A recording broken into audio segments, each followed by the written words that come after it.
السلام علیکم ورحمۃ اللہ وبرکاتہ۔ اتراکھنڈ میں اس وقت جیسا کہ آپ سبھی لوگوں کو معلوم ہے جو نیوز دیکھتے ہیں یا دیکھتے رہتے ہیں کہ ایک بڑی اچھی خبر آئی ہے، اور وہ خبر یہ آئی ہے کہ وہاں پچھلے کئی دنوں سے جو ٹنل کی کھدائی چل رہی تھی اور اس میں جو مزدور پھنسے ہوئے تھے ان کو نکال لیا گیا ہے۔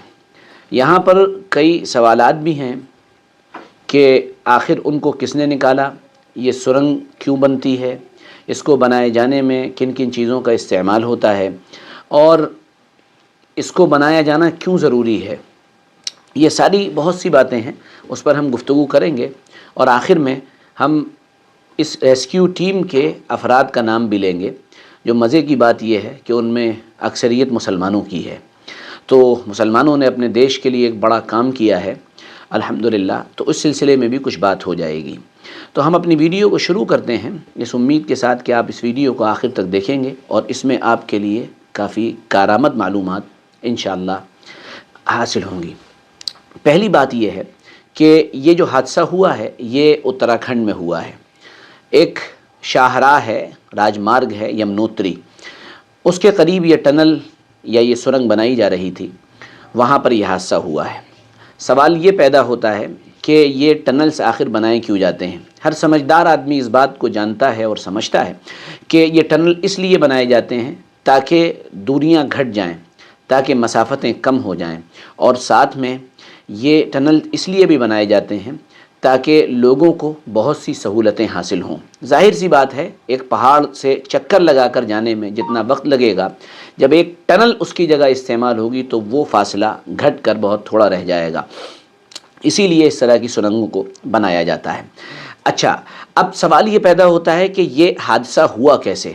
اس کی بہت سی وجوہات بیان کی جا رہی ہیں، لیکن جب تک اس سلسلے کی بنیادی وجوہات خاص کر گورنمنٹ کی طرف سے ریلے نہ کر دی جائیں، شائع نہ کر دی جائیں، اس وقت تک ہم اس سلسلے میں کوئی بات نہیں کہہ سکتے ہیں۔ البتہ ممکنہ وجوہات جو ہو سکتی ہیں ان میں ایک دو پر آپ کے سامنے تھوڑی سی بات ہو جائے گی۔ دیکھیے، جس جگہ پر مزدور پھنسے ہوئے تھے، یہ جو ٹنل کا منہ تھا، سرنگ کا جو منہ تھا، اس سے 200 میٹر دور کا فاصلہ تھا۔ آگے کا حصہ جو تھا وہ تھوڑا سا جرجر ہو رہا تھا، یعنی کمزور تھا۔ کمزوری کی وجہ سے وہ آگے کا حصہ گرا، جس کے نتیجے میں وہ مزدور اندر پھنس گئے۔ اور دوسری بات یہ بھی کہی جا رہی ہے کہ جس جگہ یہ حادثہ ہوا ہے وہاں پانی رس رہا تھا، پانی کے رساؤ کی وجہ سے وہ جگہ کمزور ہو گئی تھی، اور پھر وہ جگہ یعنی وہ حصہ گر پڑا اور مزدور ٹنل کے اندر پھنس گئے۔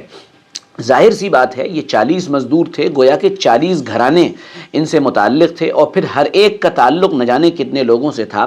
تو پورا ملک اور پورا دیش اس حادثے کو یعنی دیکھ بھی رہا تھا، اور اس پر افسوس اور غم کے اندر بھی تھا، اور گورنمنٹ اس سلسلے میں اپنی پوری کوششیں گویا کہ دے رہی تھی، اور بڑی زبردست کوششیں ہوئیں گورنمنٹ کی۔ اس پر گورنمنٹ کی تعریف بھی ہونی چاہیے۔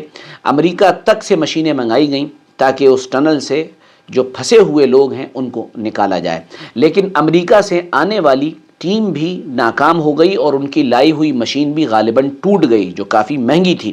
گورنمنٹ کا اس میں نقصان بھی ہوا، لیکن گورنمنٹ نے بہرحال یہ کوشش کی۔ پھر آخر ان کو نکالا کس نے، ہم اس پر تھوڑا سا بعد میں بات کریں گے۔ پہلے ہم اس بات کو آپ کے سامنے پیش کرنے کی کوشش کر رہے ہیں کہ جو پہاڑی علاقے ہیں ان میں ٹنلز بنائی کیسے جاتی ہیں، یہ بھی ایک اہم سوال ہے۔ ان میں آپ کو بتانے کے لیے صرف 2 باتیں میں عرض کروں گا۔ اس میں پہلی بات یہ ہے کہ سرنگوں کو بنانے کا ایک طریقہ تو یہ ہوتا ہے کہ تھوڑی سی سرنگیں کھودی جاتی ہیں، اور اس کے بعد ایک دھماکہ کیا جاتا ہے، ایک بلاسٹ کیا جاتا ہے، اور اس بلاسٹ کے بعد پھر ڈرل مشین کا سہارا لے کر وہ سرنگ بنا دی جاتی ہے۔ یہ ایک طریقہ ہے، کامن ہے۔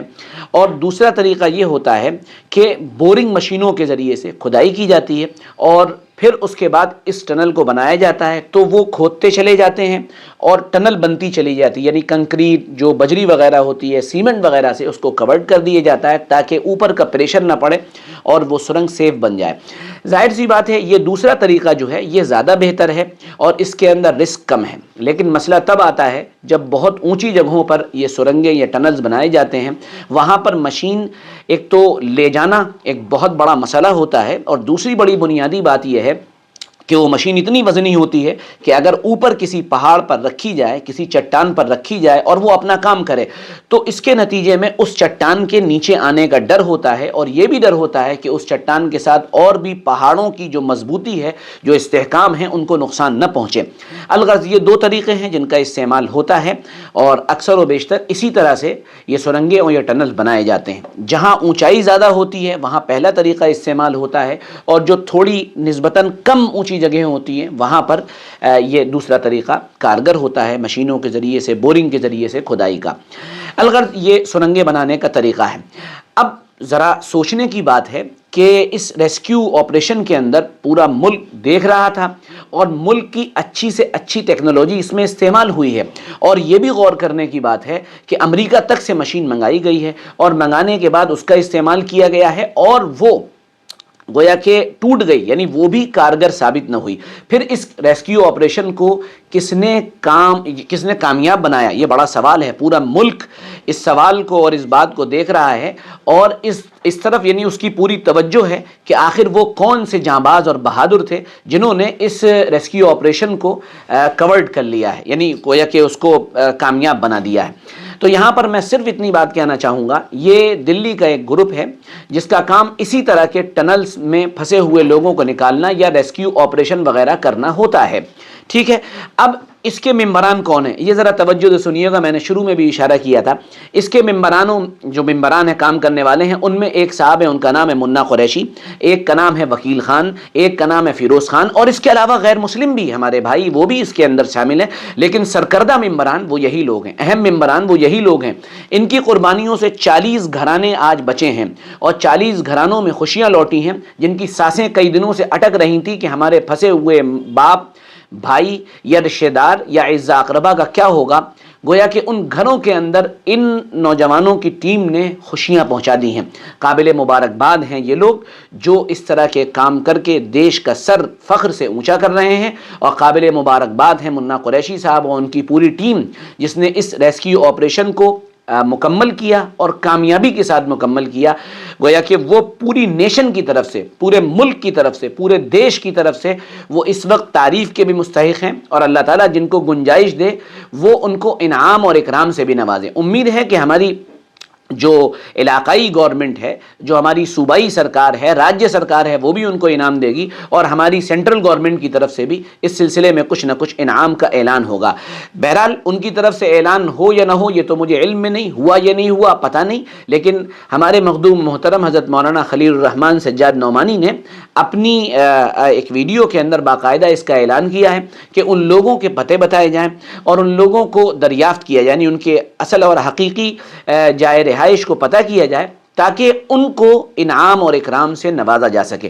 یہ چھوٹی سی پہل ہے، لیکن مولانا کی بڑی پہل اس معنی کر ہے کہ وہ شاید اس بارے میں سب سے پہلے یہ اعلان کرنے والے بنے کہ اس پوری ٹیم کو انعام اور اکرام سے نوازا جائے گا۔ الغرض پورا دیش ان کے ساتھ کھڑا ہے، پورا ملک ان کے ساتھ کھڑا ہے، اور ان نکلنے والوں کے ساتھ ساتھ خوشیاں منا رہا ہے، ان کے گھر والوں کی خوشیوں میں شریک ہے۔